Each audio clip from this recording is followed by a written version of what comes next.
Welcome to our channel. Today we how to withdraw losses from a limited partnership and interpret K-1 detailed guide step by step clearly.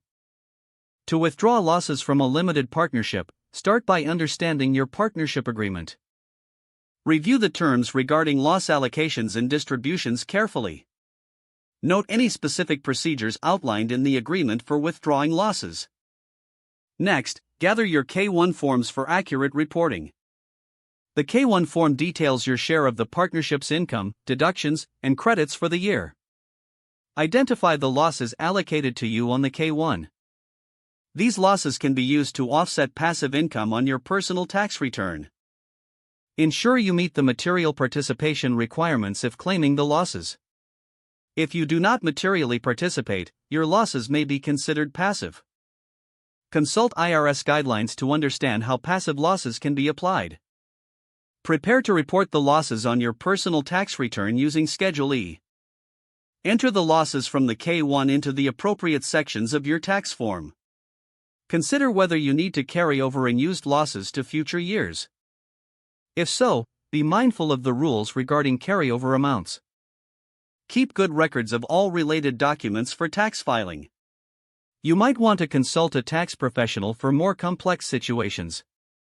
Once your tax return is filed, monitor any communications from the IRS. Use this knowledge to make informed financial decisions in future years. Understanding how to interpret and utilize K-1s effectively will benefit your partnership investments. By following these steps, you'll be better equipped to manage losses within a limited partnership. With thorough preparation, you can maximize your tax efficiency and clarify your financial standing.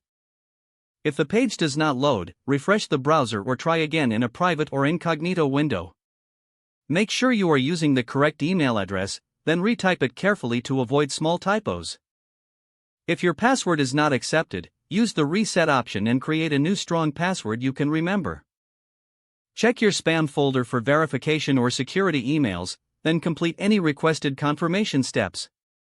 Enable two-factor authentication if available to improve account security and reduce unauthorized access risk. After signing in, review your profile details so your contact information and settings are accurate and current. If you see an error message, note it down and try again after restarting your device and internet connection. Don't forget to like this video and subscribe to our channel for more step-by-step tech guides.